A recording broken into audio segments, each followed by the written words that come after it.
Hi, Richie. Hi, Sin. Hi, Michela. Hello. Michela's back. Woo! Yay! Yay! So, today I'd like us to play a game. Mm-hmm. I'd like you both to close your eyes. Okay. Okay? Now, imagine the sound of the ocean. The problem is that this always precedes something I didn't want to happen happening. So now whenever you say, close your eyes and imagine a relaxing ocean, I become incredibly tense. Imagine that you're drinking Japanese slippers by the ocean. And it's a beautiful sunset. And, okay, your eyes are still closed. So our eyes are closed. We're imagining our eyes are closed while we watch a sunset. Yes. You feel the sunset on your face. Yes, you are the sunset. Oh, wait a minute. Okay, wait. I know what happened. Good. Sunset, beautiful, yeah. And then you hear someone else's voice, but keep your eyes closed. Hi, everyone. Oh my god, it's Kayin! Hello. In a topic I'm totally over my head about, but, you know. I like how this podcast has become a roguelike. It's just... I kind of enjoy it. I'm here for the ride. I have champagne, so we're good. Good. Hi, Kayin. Hey. Hey. Yeah, we have a nice procedurally generated podcast right now. Yeah. Kayin took a little bit longer to get in because I accidentally sent him the Google Doc instead of the Zencaster link. Mm-hmm. I tried to pretend that you sent that to me intentionally so you could escape saving face, but, no, you just completely admitted it. No, yeah. Hi, Kayin, welcome! Hi, thanks for having me again. Yeah, Kayin, meet Michela. Michela, Kayin.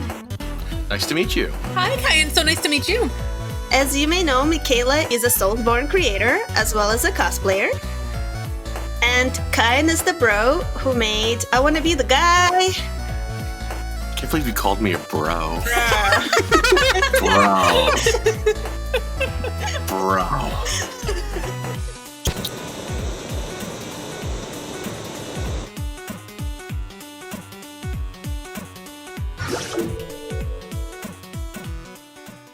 Today we're going to talk about the Queens of Bloodborne, and specifically questions. Don't interrupt me, Richie. Okay. And specifically questions that were asked on Discord. Okay, now you may go, Richie. Woo! Excellent. All right. So everybody, does everyone have the angelic outline? I do. I feel its warm rays of light.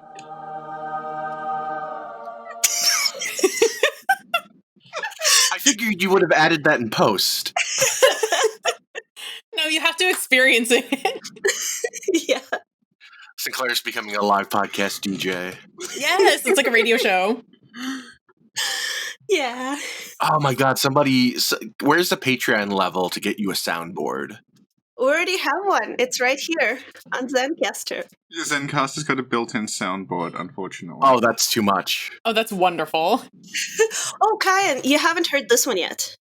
Queens of Bloodborne! Whoa. I don't think Michela heard that one either. No, this is my first time. No one should hear it.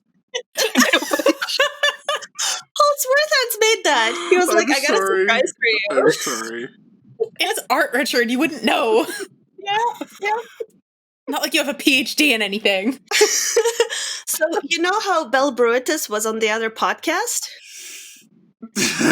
yeah, I do. Yeah, and so I was telling her about everyone who was on, and I was like, oh yeah, Richie, he has a PhD in sociology. And she's like, what's that? Is he really social? Okay, so as for the outline, first, we have some questions about Queen Yharnam. Yay.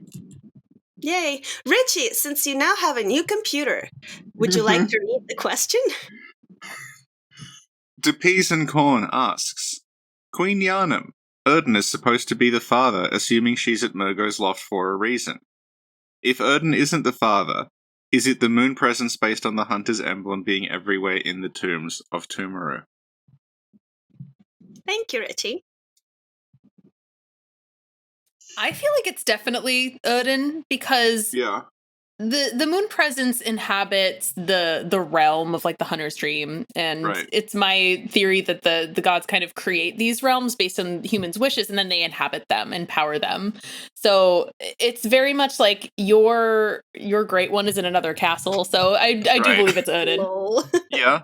Yeah, and with like a lot of stuff in like Soulsborne games, it's like due to the way they're made and how things are very like, you know, mishmashed together at the last moment. When things mostly make sense, but then there's like one thing that seems to not make a lot of sense, it's kind of like you kind of just have to go with the way that makes the most sense. Just kind of ignore the weird little details like that. Not ignore them, but like, you know, you can't let them throw a wrench in anything or else nothing will ever make sense. So what you're saying is Ludwig did kill Maria. Sure. Yeah. You can't let those pesky little details stop you. Thank you. I think I'm still like, when how did he fit in the door? Like that door is small and he's very large. Is it like, did he go up the stairs of the research call going and like get up there somehow? I think when the game came out, a lot of people assumed it was Erden because Murgo seemed to be invisible. Because the stroller that you find there is completely empty. So people are like, oh, Murgo is formless like the formless Erden. But then also like you see Erden's kid in game and it's a slug. We do see Murgo's form is the thing because he's the Yharnam stone that you get from the boss fight. True. Yeah. So Murgo did have form, and like the queen, she's visibly pregnant. So like, and she stays pregnant. It's not like Arianna where she just gives birth. So The queen is visibly pregnant? in the boss fight, yeah. Oh my god! We've been I was spending a thinking month of just talking about this. I was thinking of Queen Annalise for a second. Okay, I had a little. Jesus, Richie loves to just get the opportunity to be like, I've been talking about this for 2 years. It's actually been 5 years. Richie is a bitch. Did the girl from The Grudge just show up to insult Richie? Shame on you, Sadako. Isn't Sadako the ring? When Richie does not bully me for Soulsborne, he bullies me for mistakenly misnaming a movie. Thanks, Richie. Pretty unfair. So, Moving on. thank you, everyone. Okay. Richie, since your laptop is no longer broken. Yay! Well, I mean, it was so broken it had to be replaced. Right. Okay. Aside from the purely symbolic / thematic... What? Who asked the question? Princess Capitilla asks, aside from the purely symbolic / thematic reasons, why is Queen Yharnam wearing a wedding dress? I think it says somewhere we're supposed to assume that this is regular formal wear for Thumerian monarchs, and it's weird to me that we're supposed to treat that as a natural part of the world. It's memorable and striking to be sure, but it's now got me wondering how weddings look / play out in the world of Bloodborne. I think that it really is like a starts and end at symbolic and thematic reasons. Yeah. It's to symbolize the quote sacred union between the Great Ones and the Thumerian queens. Yeah, because the queen's chosen for her ability to bear the child. Mm-hmm. And I don't think that this would be normal wear. Like it's impractical. Also, I just realized like this kind of happens again in Sekiro. Because who has like gotten to the end of Sekiro? I have not yet, but it is okay because what I always do is kind of look up the bosses ahead of time and everything just to make sure that I hit all the bases. Yeah, so there's the corrupt monk who people will, I guess, remember because she was a big part of the marketing. The like very large woman in the mask with the spear. Mm-hmm. They make a big deal out of how she symbolically marries a dragon. So she has this like symbolic wedding that takes place in this sacred like temple site. And then she's sort of like, she's not literally actually married to the dragon, but she like forms this bond with it. Oh, so they exchange promise rings. Pretty much, and they talk about how like there's like a whole wedding procession and everything that goes on, but like she's then just sort of spirited away to another world. It's not like a full. You know what I mean? Like she just symbolically marries this dragon, and then she kind of ascends upward, and that's how she quote unquote marries it. But I think it's a similar thing to that, where like when you're the queen, you symbolically like there must be some symbolic wedding ceremony that takes place. Yeah, and like Arianna gets pregnant and has a kid in like one night. Yeah. So that could happen. Oh, she puts on the dress for the symbolic ceremony. Kid just pops out of her. That's it. And it only represents that one moment in time. Yeah. Okay. Are there any other thoughts on this specific question? Oh, I think I covered all of my thoughts at least. Okay. Kayin, do you have any more thoughts on this question? Just general thoughts in general of just like when it comes to examining Soulsborne lore, like gotta be really careful about getting hung up on just something that's just a singular data point. Like, oh, we see Sunanum, how do we pronounce that? And she's wearing a wedding dress. Is that normal? It's like, oh, you really can't say because you only have one little piece. So Yeah, and that's why I think it just really goes down to the symbolism of it. yeah, sometimes it's just way easier, just like the simplest interpretation. And then when you look at the simplest interpretation, it's like, oh, okay, there's other things that support that. It's just generally better to start there before kind of like drifting out. Yeah, I mean, with Soulsborne, you get like Lost Child of Antiquity, and then you get Snakeball. Yes. Okay. Thank you. All right, so let's move on to the next question. Zakano asks, what exactly makes the corrupt bloodline corrupt? Is it just the innate preference for Great Ones, specifically Erden via Arianna, seem to have for it, and potentially making the Healing Church jealous for this specific place having a greater affinity with the Great Ones? Is it meant to relate to Annalise's undying quality? You can see the echo of an idea between getting a piece of Annalise's corpse and Yharnam's corpse, even a part of Arianna brackets her shoes, but it all seems to be, like the Cainhurst story as a whole, a vestige of an older version of Bloodborne's story. Another idea, which he says is silly and out there, was Yharnam, and by extension older Thumerian queens, meant to be related to King Allant or the old Boletarian monarchy? Just an out there question with no real firm answer, because I just like seeing where Bloodborne used to be Beast Souls, aka Demon Souls 2. So, yeah. So the two questions, just to recap, like, what makes corrupt blood corrupt, and do we think that early on Yharnam was meant to be descended from Boletarian royalty? Yeah, like I can help to answer the first one. I think, Richie, your ideas and my ideas are a tad different on that, but I think that they're both equally valid. So in my opinion, I don't think that the bloodline of the Cainhurst nobility and the Thumerians are corrupt. I just think it's different. And because they had dealings with the Great Ones before, or maybe because they're a slightly different subspecies of humanoid, their blood's a little different and reacts differently to receiving the old blood. So, for example, when Lawrence or whoever it was that betrayed Bergenworth brought the old blood to Cainhurst, it had a different reaction on people like Annalise and the other quote-unquote vile bloods than it would have on a normal person. So where on a normal person it would grant them beasthood, on Annalise it would grant her eternal life and possibly superhuman powers, as suggested with Alfred. Even perhaps some of the blood powers too that could have been granted by the old blood as well. And I think that it was called corrupt just because the church was vying for power and vying for control over the old blood.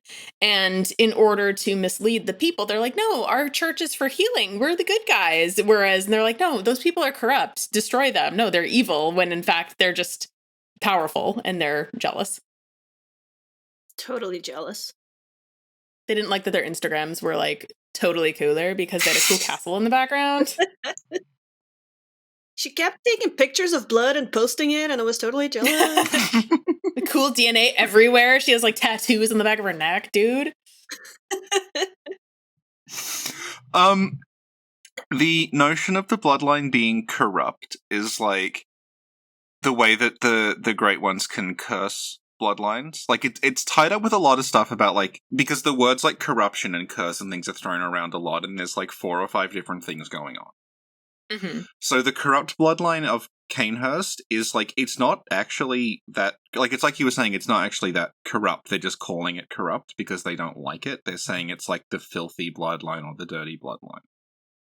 And that's just because, like you were saying, the Bergenworth scholar, we presume Lawrence, stuffed some, like, old blood in Annalise and the other Cainhurst people, and because they were descended from the Vile Bloods, it, like, activated these, like, dormant traits that made them into, like, superhumans. Like, you can see, You mean descended from Sumerians? yeah, so you can, like, around the, You said descended from the Vile Bloods.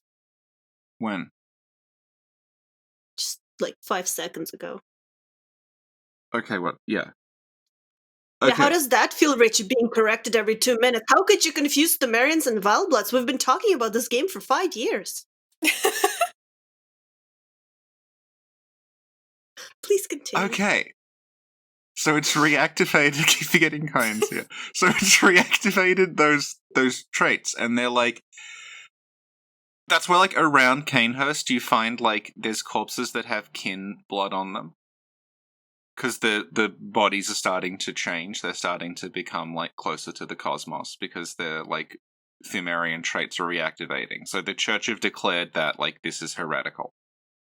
This is, like, it's like this is an experiment that went slightly too far, and, like, they used that to get the kid from Annalise. So they basically just said, like, okay, this is now a no-go zone. Same deal as the fishing hamlet in a lot of ways, where, like, they've gone to this hamlet, they've done this terrible thing, and then they've just said, like, okay, it's now a no-go zone. We have, like, we've got Maria guarding it, we've got this assassin whose only job is to stop people getting there. So that's what they mean by being corrupt. They're saying, like, it's corrupt, it's, like, bad on that level. It's also, this is the confusing part, it's also kind of corrupt because from what we can tell, the Pthumerians' blood is kind of messed up because they pissed off the Great Ones.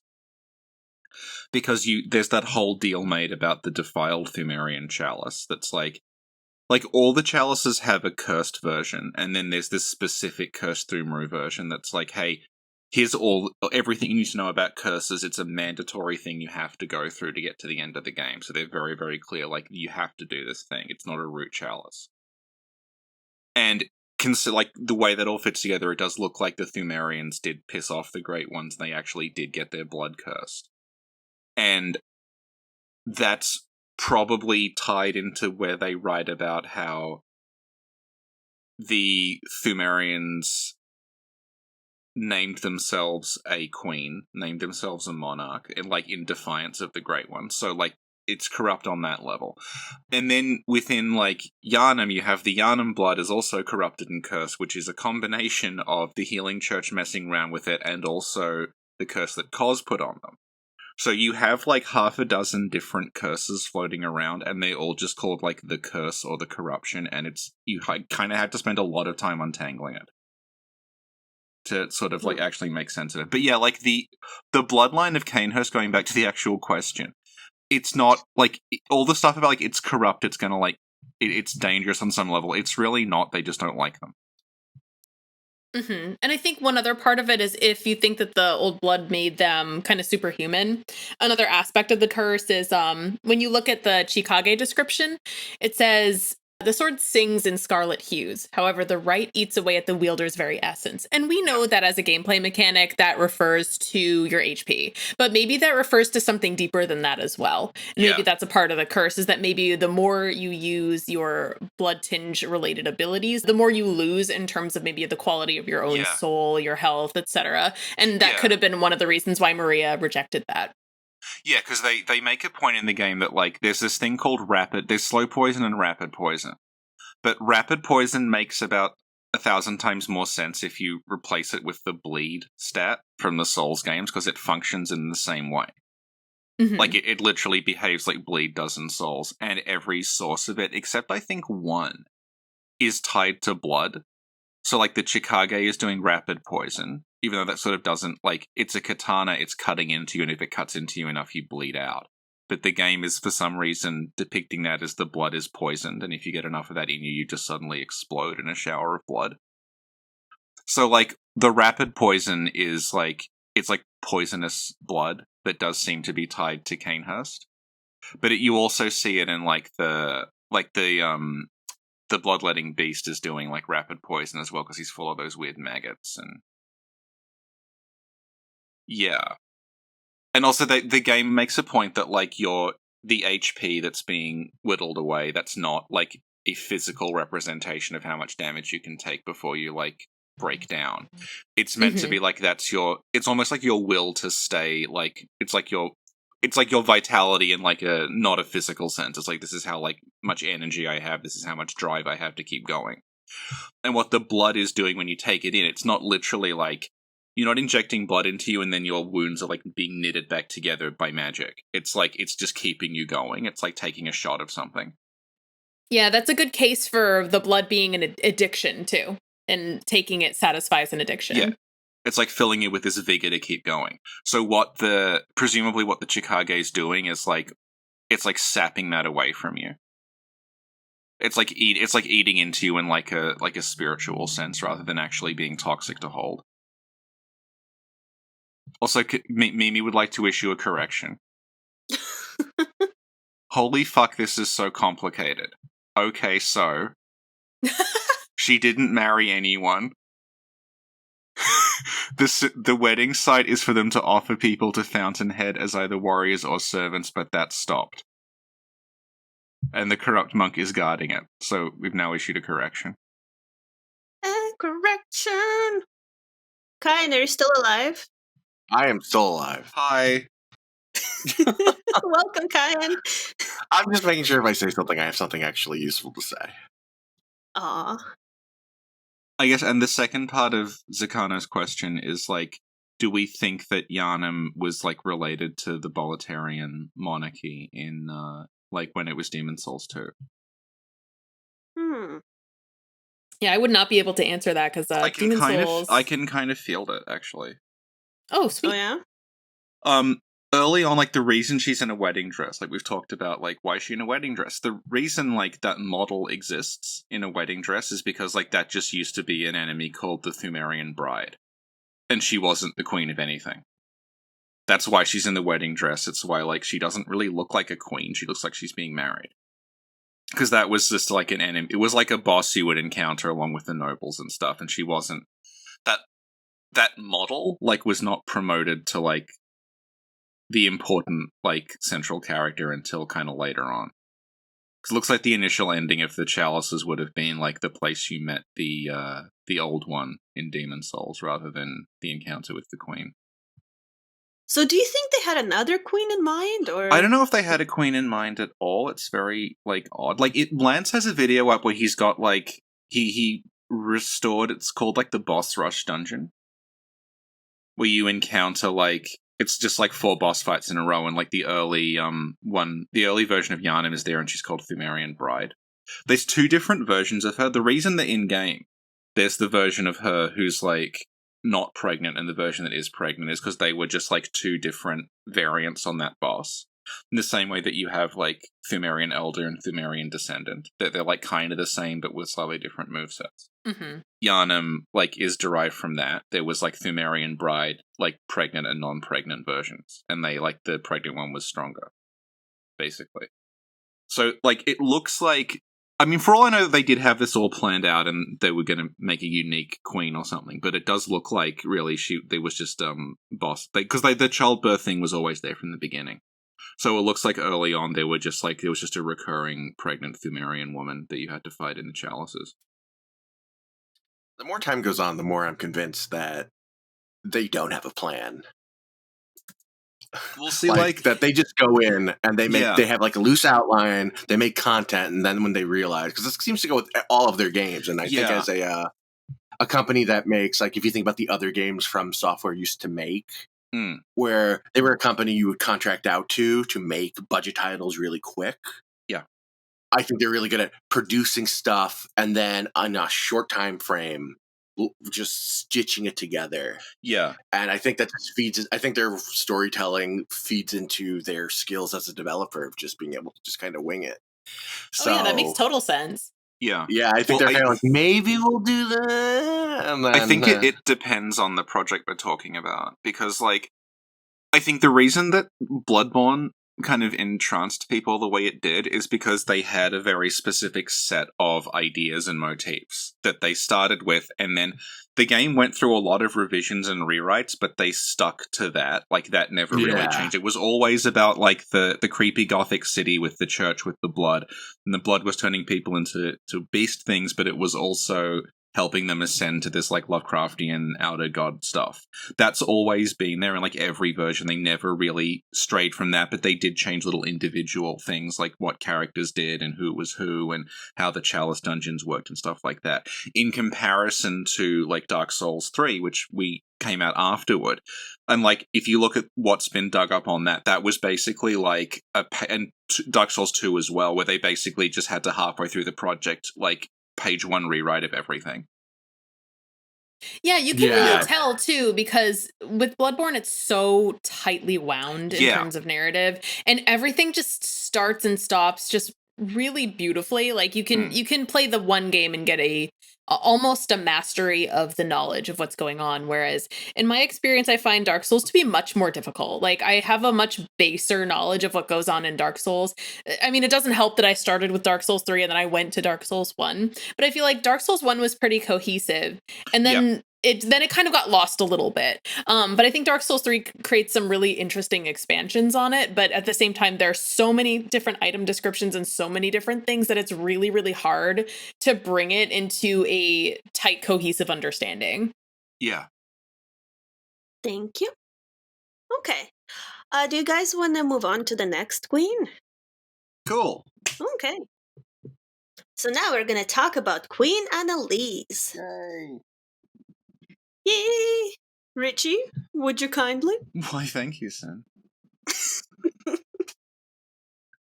Princess Balfieris asks, Annalise's mask is presumably to have been put in place by the executioners.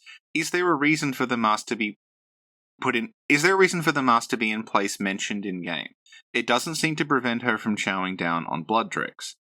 Is it meant to be evocative of the man in the iron mask brackets hiding her identity? Is it just another Miyazaki Berserk reference? Yes. And then the second question is, what is the significance of Arianna's shoes? Is there something thematic I'm missing? With them describing them as innocent when the woman is not to be described that way. So I guess, like, we'll start with the mask. Mm-hmm. And I have a comment about the shoes, but the mask is a little complicated. I think that it really is just to symbolize that the executioners are holding her prisoner. Yeah. So much so that she's not even able to show her face. And I agree with Kayin in saying, yes, Man in the Iron Mask plus Berserk. But I think that it kind of holds into both themes. The design of the mask is clearly referencing Berserk, but the purpose is more evocative of Man in the Iron Mask. The idea of robbing in a noble of identity. Yeah, which kind of is what happens in Berserk, but, more so. Yeah. But his little hook nose on the mask and everything like that is totally like... Yeah. Because in, like, what we're talking about is in Berserk when Griffith is tortured. Like, he goes into battle wearing this, like, kind of hawk-shaped mask, and then there's an arc where he is captured and tortured. And while he's tortured, they keep the mask on him. The implication being, like, his face is all deformed under it after all the torture. So he's, like, this, like, former, like... He's not really a noble, but he sort of begins ascending to nobility, so he's like this very proud... He is a noble, I'm pretty sure, at that point. He just just going up and up and up, and then he crashes down. Yeah, this extremely proud, sort of haughty figure who's reduced to, like, being trapped just with their mask on and nothing else. So I think that's what they're going for in game, yeah. I guess it's also worth pointing out that, like, there is the version of Annalise that talks like the doll, so I really think the early idea, like, when they first conceived it, was that if you, like, at the end of it, the mask would come off and she'd have the same face as the doll. And then they sort of, like, went back on that, so she just keeps the mask on. I don't really know. Yeah, that'd be... extremely more Man in the Iron Mask. Yeah. Oh, yeah. Yeah. And it shows kind of the contrast of the innocence. I think with Annalise being headstrong the way she is, and she's very well aware of her status and position in life, I think it's harder for the player with whatever prejudices and preconceived notions that they have to see her as an innocent party. But I think that that's why it's so interesting, because I see her, I see the executioners, and I'm like, oh, she's definitely innocent. However, she's so powerful and they feared her so much that they had to imprison her so much that not only did they hide her throne room, but they also imprisoned her in a mask. Mm-hmm. Yeah. In the art book, they actually have her without the mask as well. Yeah. Yes. Yeah. It might also like limit her abilities on some level. We don't. Right. Really It know. might Yeah. prevent vor. I was gonna say that, not in those exact words, but like I had to get there first, though. Like, yeah. I had to make my one vor joke. Yeah, because if she is drinking blood, then like tying that around her face would mean she couldn't properly take it in. But like as they say, like it's not stopping her from showering down on blood dregs. But we don't really know how she takes blood dregs in. Oh heck yeah. Yeah. Kind of got to drizzle it through like a sippy cup. Yeah. But you can also see like it definitely prevents her from seeing you. Because it's the same helmet the knights wear, but like when you come in, she's like, I don't know who you are, but I can smell you.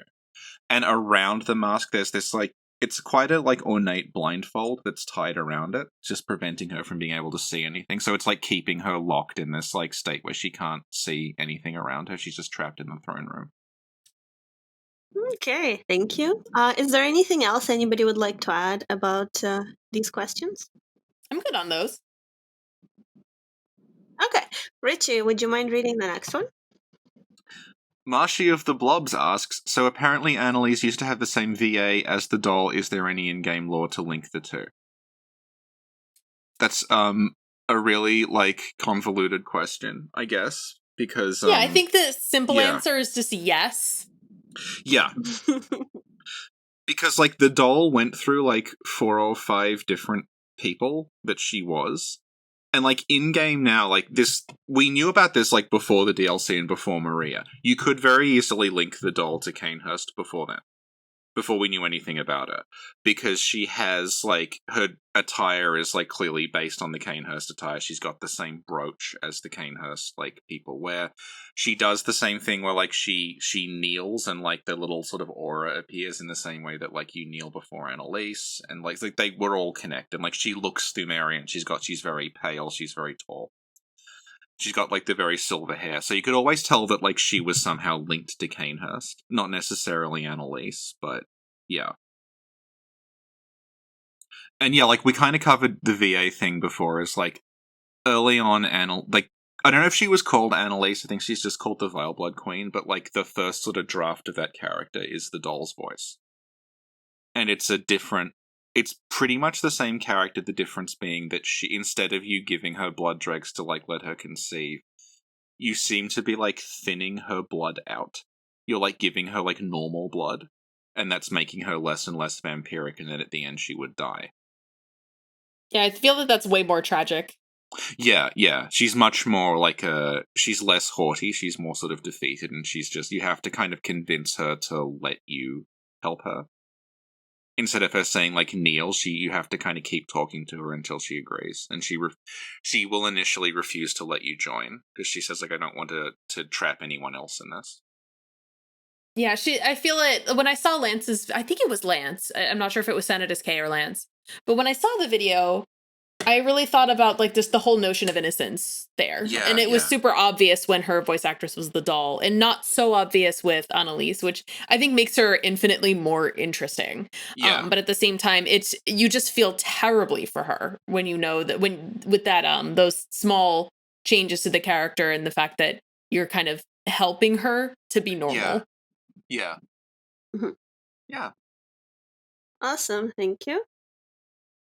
Richie, could you read the next question? Beautiful Bear in a Tutu. Joke question. Out of all the versions of Annalise, which do you think is the most fun to cosplay as?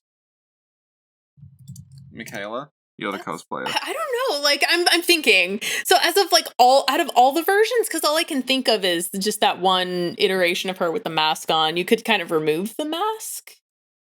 Mask seems like a really cool prop.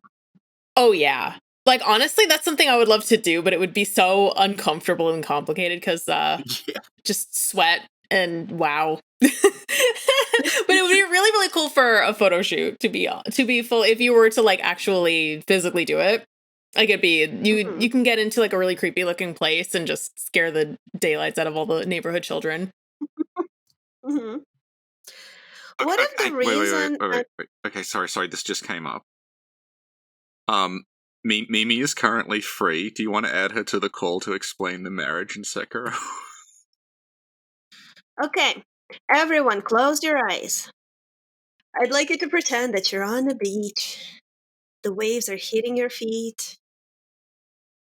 Imagine the sun is just going to get her glasses and she'll be like a couple of seconds.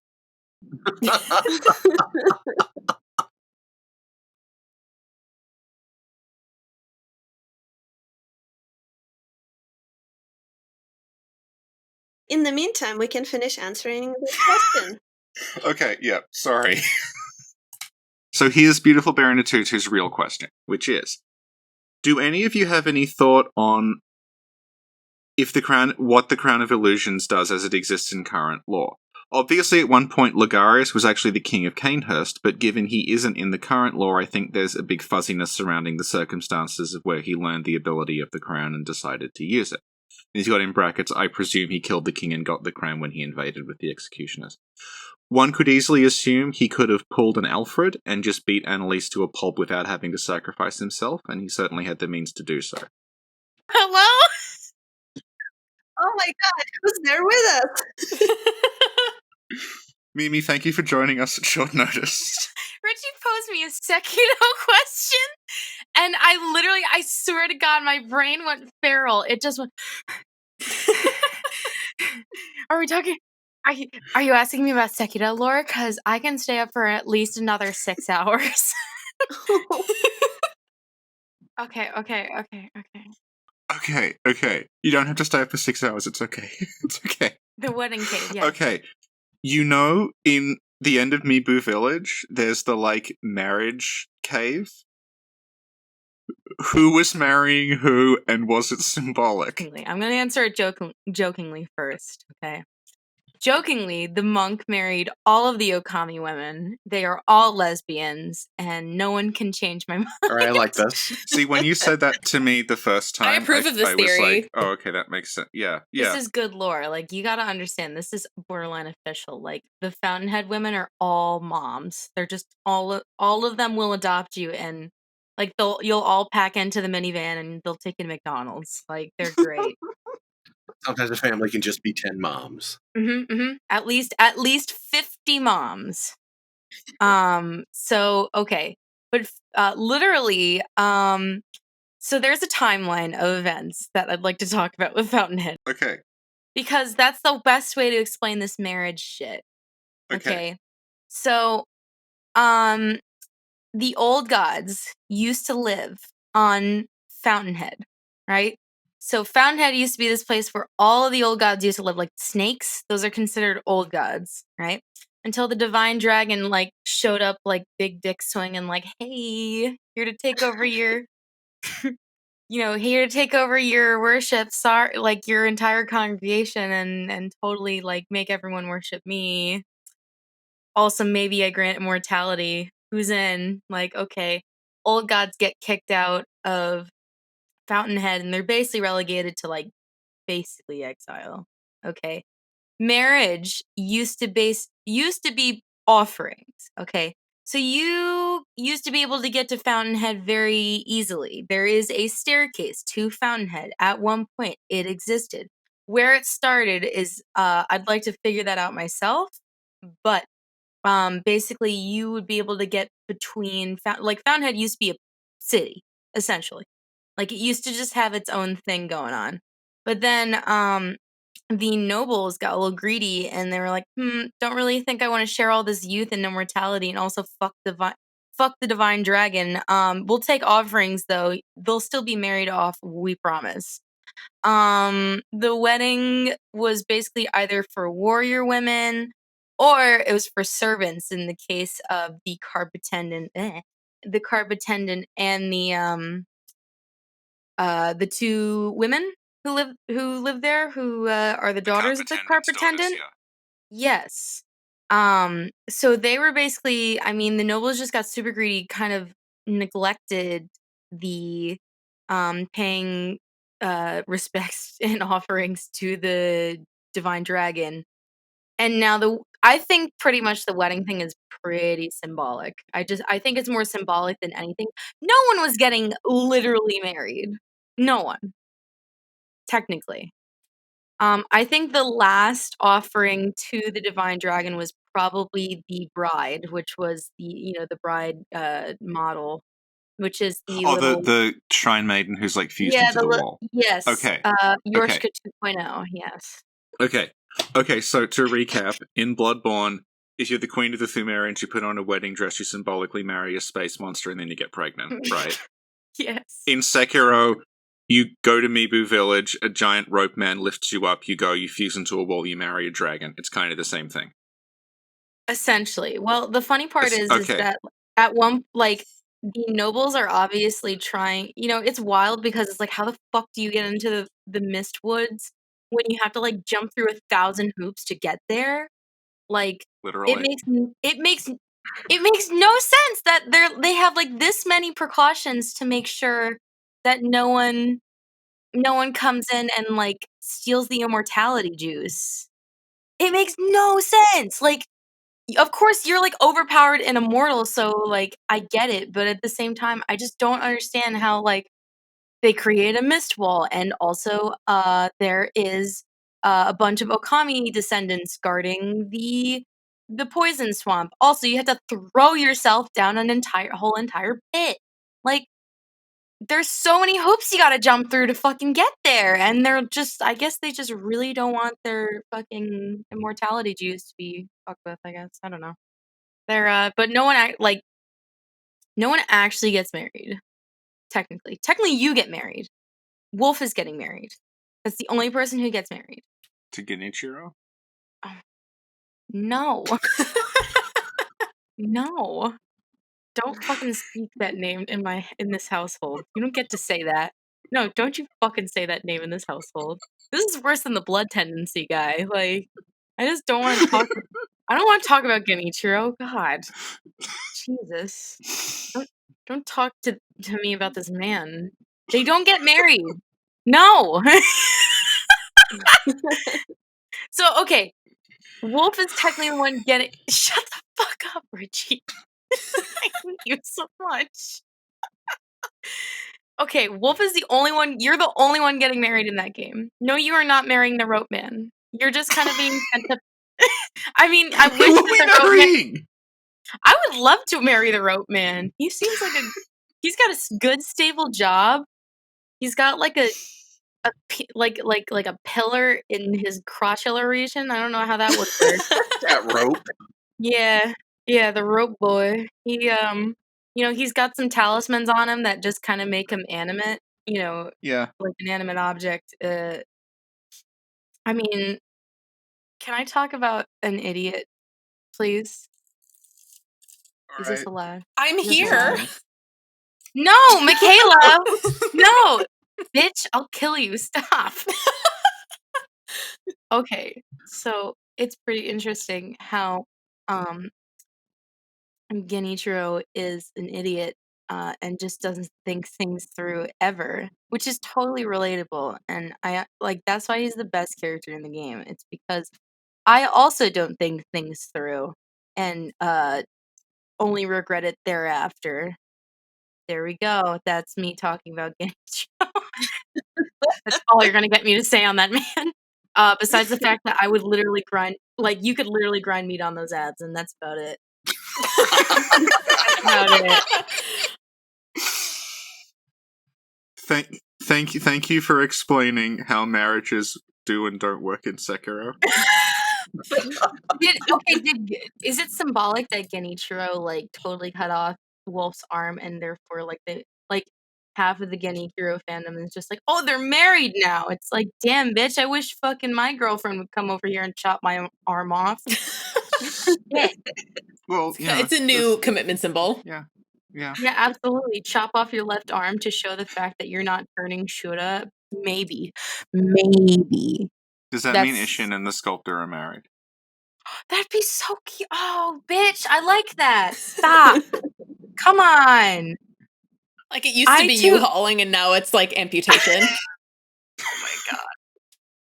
It used to be gender reveal parties, but now it's just like amputation. Oh. There's going to be a lot cut out of this episode, but it's all fine. gold. It's fine. I mean, I ain't cutting nothing out, Richie. I'm working like double time at work. You think I'm going to have time to edit this? Jen works her ass off to make sure that the people are provided the most high quality of shitpost content, okay? She doesn't have to edit shit, okay? Like, look, we had a good podcast. Now we have a better podcast. Yeah, exactly. There's no need for editing. I came on, and all of a sudden, your Patreon is full now. Everyone is like pouring into the Patreon. You get like double the amount of patrons, and all of them are just named like Wolf's left arm. Wolf's left arm has left the chat.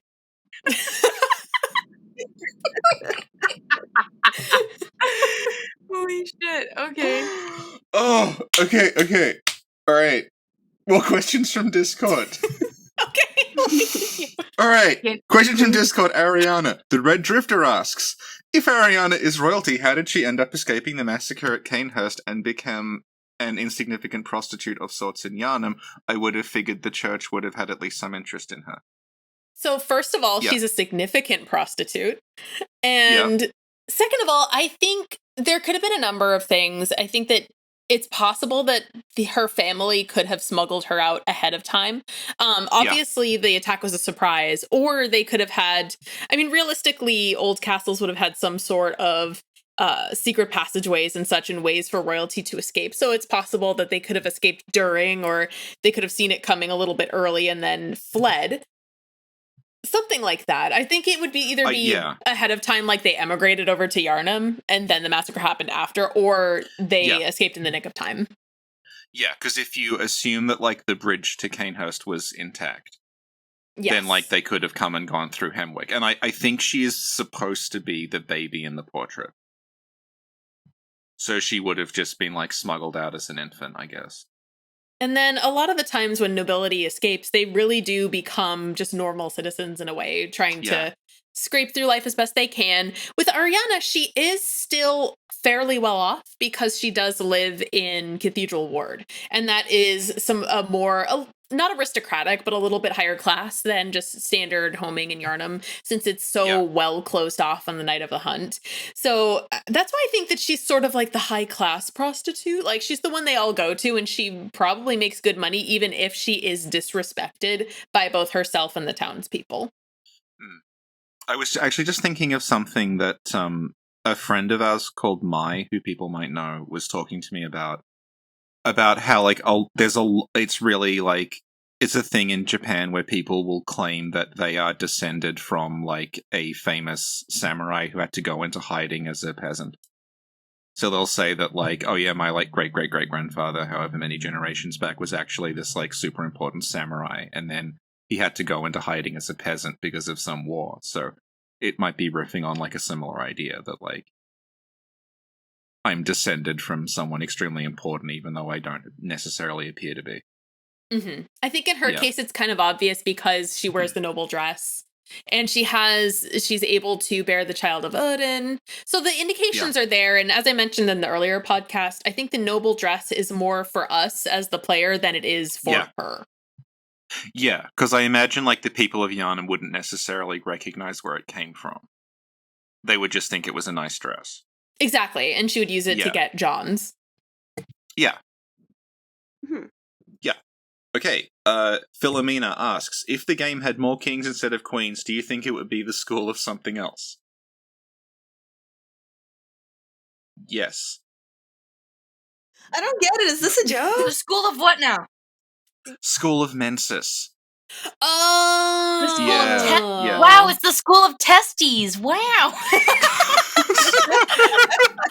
I can't think of a better answer than that. It's so perfect. Thank you for explaining it to us. Yes. So glad. Perfection. So Mwah. glad I could contribute to this podcast. You've added value. You've done much more than I have. I know. Okay, but would it be called because that's I mean probably not, right? Because when you think about wait, if it had more kings, it probably still wouldn't be called that because isn't childbirth super important? Yeah, that's presumably is. why we never see Pthumerian kings. Because the king symbolically would be the great one that she's married, but it wouldn't be an actual person who was walking around. That's why we were talking about Sekiro and the divine dragon. The school of Big Schwangus. Sorry. The school of big moon energy. Yes! Oh my god, I would join that bitch! Damn! What? The school of Moon. Alright. Pyros Phomatocrat Richard asks, Annalise looks pretty Pthumerian, but Arianna looks mostly human. Does it mean that Annalise's husband was a normal human, or is Arianna not her daughter, but the daughter of another related bloodline? I think we kind of covered this because when you look at the portraits in Canehurst, they start off looking really Pthumerian, and then over time they look gradually more human. Yeah, I just think that over time they had relations with just normal people, and then the blood diluted, just like you would think in any case. Yeah, the blood just gets sort of thinned out basically over time, and they look more and more human. But she's still got it in her. This reminds me of the actual legend of Atlantis, which is basically Oh yeah. So it's basically just Poseidon married a human woman, and they eventually had they founded the island of Atlantis, and they they had the 12, I think it was 12 kings, and they all reproduced, and as they went down the line, the human blood started to kind of dilute the god blood, and then they kind of really acquired more human tastes and human wants and desires. So they tried to go to war with Athens. Athens kind of went and then told them, and then they because I'm pretty sure this part of Plato's story was eliminated, it didn't happen. Right. Or just it either hasn't been found or doesn't exist, but it's basically implied that Zeus saw what was going on, and Poseidon caused a massive earthquake for the and Atlantis sank into the sea because they were being a bunch of dicks, and we want that. But, Athens said no.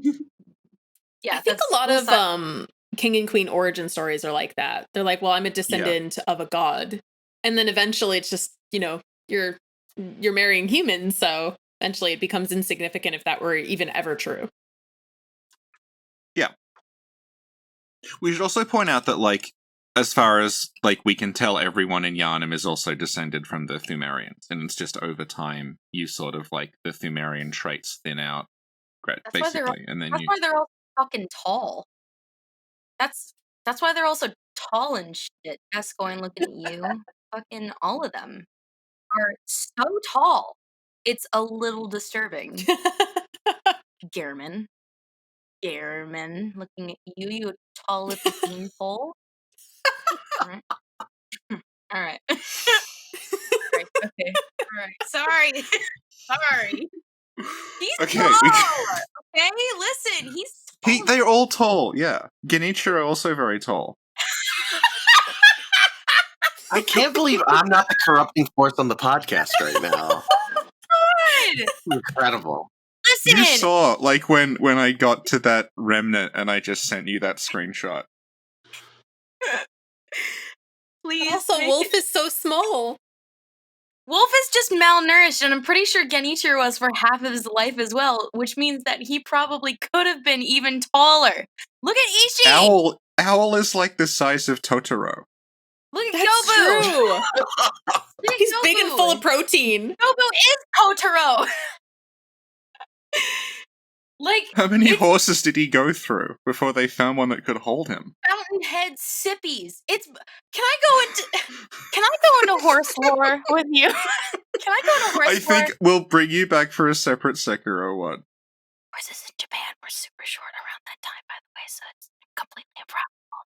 It's completely improbable that would happen. That a massive horse would exist. Okay, let's go on to the next question so I can shut up now. Okay. Ryusu is basically asking, like, about Arianna's job, because, like, Arianna talks as though, like, she sometimes talks like she's actually having sex with clients, but then other times it's kind of like she's just giving blood, and that's how her job kind of works in Yharnam, that you're just going there to, like, get, like, some sort of, like, sexual pleasure from exchanging the blood. I think it's a little of both, to be honest. It's like a spa that offers facials and massages.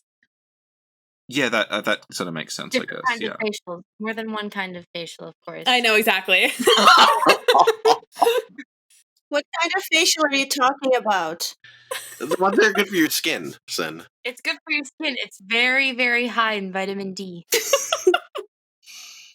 Okay. Okay. Lukulu, I added your question to the angelic outline, but Richie heartlessly skipped it.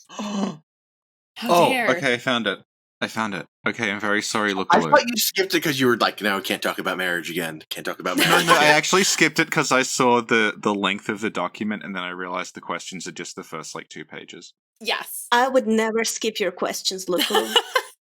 Lukulu asks, why does Annalise reject all our marriage proposals? I mean, we seem like great guys and girls.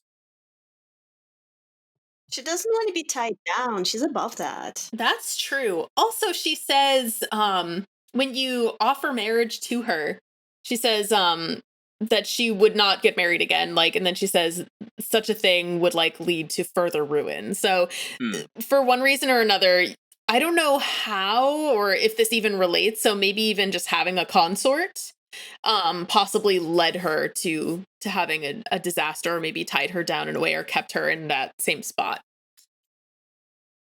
So although I will propose to her again and again, it's not going to happen, sadly. Constantly. Yeah. I think it's like,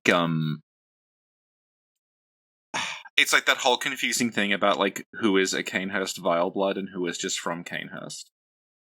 So it seems like she might be okay with, like, other people repopulating Canehurst, but she doesn't want to risk, like, her blood sort of, like, mingling, but then at the same time, it's like she gives us her blood anyway. It's a remnant of, like, this quest doesn't make a whole... Because she makes this whole deal about, like, this room is not made for one alone, please come back, and then you're like, can we get married? She's like, no, I don't want anyone to consort with me, so...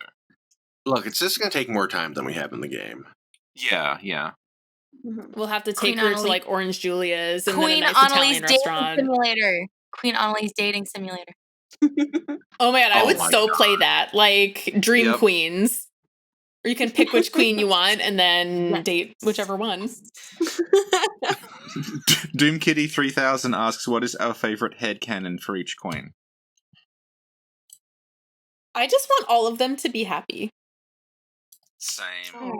Like, it makes me sad. Like, all of their stories are incredibly tragic. Like, I've gone through multiple playthroughs, like, trying to find any single way, even though I know there was no way to, like, to help Arianna and, like, let her survive through the whole experience. And she really doesn't. There's no possible way. And then Annalise, despite everything, even though you can give a big ol' middle finger to Alfred by restoring her after she gets murdered as if nothing happens, she's still imprisoned. Like, she's still kind of stuck there. You can't really help her. And then Queen Yharnam, obviously everything had already happened far, far in the past. The best thing, though, is that even in the game, you do give her closure, which I think is the best. But I think that in terms of all of them, I just want, like Arianna to become a famous madam, and she owns, like, the brothel. She has the cooks making the puttanesca, and you got the good old scents wafting through the streets of Yharnam instead of, just pestilence. And then they go in. She has a thriving business. The end. Bye. I just want Annalise to marry my girl. I'll be like, look, no babies. It'll be fine. Nothing can go wrong. Exactly. Then we can just go chill. Aww. I want each queen to be unbothered, moisturized, happy, in their lane, focused, and flourishing. So true. No. I just want each queen to be a guest judge on RuPaul's Drag Race. Well, that was the final episode of Queens of Bloodborne with Michela, who we've had for the previous 3, and also special guest Kayin and special unplanned guest Mimi.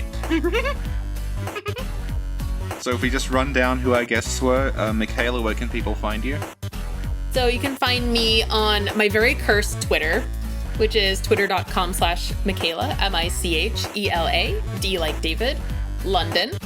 Or, better choice, you can go to my YouTube. I have videos that have lore, just like the lore of, I'm like blanking, but yeah, I have lore for Ebrietas. I have lore for the way that the nightmares in Bloodborne work. I have Maria, a fashion video, and one on Arianna, which is the newest one, even though it's not so new anymore, as well as game reviews and also the Bloodborne comic reviews. That's under youtube.com/ just my first name, Michela, Michela. Kayin, where can people find you? Also find me on my extremely cursed Twitter at Kayin Nasaki, KayinnNasaki on Twitter. That's about it, really. And do you want to plug Brave Earth? How's that going? Yeah, you can look up my game Brave Earth. It'll come out eventually, probably surprisingly soon. I probably should plug it, but I always feel like I'm making promises I'm not delivering. So. And Mimi, where can people find you? You can find me on my incredibly blurst Twitter, lyrical_Mimi. And they can also find me on my Sekiro podcast, at Sekiro Podcast on Twitter, where I just literally do not shut up about Sekiro with special guests. So find me there. Yeah, it's basically like Jeremy did with Don't Give Up Skeleton, but with Sekiro. It might shift soon. I might just do full on lore videos and maybe a review of Sekiro. Okay, cool. Sin, where can people find you? Well, according to Vati, you can find me right here on youtube.com/SinclairLore. Where can we find Vati? According to me, you can find Vati right here, youtube.com/SinclairLore. After seeing Genichiro's abs, you probably have a lot of questions.